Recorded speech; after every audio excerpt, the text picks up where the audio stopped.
Have you ever thought that like monogamy is something that we made up, or like it's another way we can control how people move? Let's talk about it. Here's your channeled message. It's the intentional calibration to tune to the frequency of another, to lock in unison.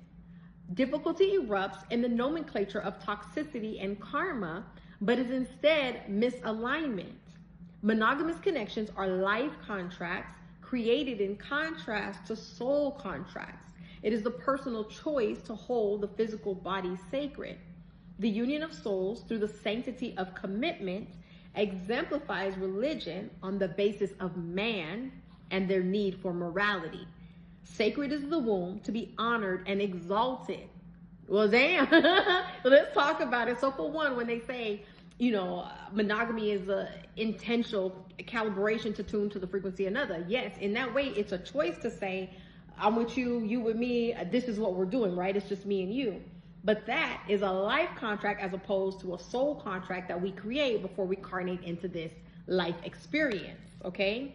Because when difficulty erupts, we like to call it, nomenclature means just to name it, toxicity or karma, but it's instead misalignment. It gives reason, season, or lifetime energy, right? We don't lock in and that's it, right? It's not one and done because we are constantly evolving and growing and awakening. So in that way, it would be hard to keep that same frequency, or it would be hard to lock in unison when we're each going through our individual growth, okay? So again, when they say the union of souls through the sanctity of commitment exemplifies religion and its need for morality, it just means that, yeah, marriage, okay, when this rule is given that, okay, now you're married, the sanctity of that commitment, this is a rule. It's the need to judge. It's the morality of it is the need to say it's right or wrong to do certain things, again, with rules, right? Religious rules when it comes to that.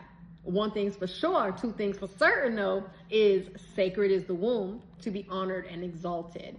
So in that way, it just felt like that was more so about like having children, right? Like the commitment to having children, that is something that is very sacred, okay? Like that's something that I feel like more so maybe for us feminines, we need to be very selective on who we choose to bear children with, right? Is what I got out of that. Sacred is the womb to be honored and exalted. You know, holding sacred our ability to bear fruit, our ability to bring children forth in this world. I love you guys. Let me know your thoughts. This one was kind of different, right? Like I'm not even sure how I completely feel about it, but I'm happy for the message and grateful for the connection. If you enjoyed this message, we have more like this happening in our Discord. See you guys there.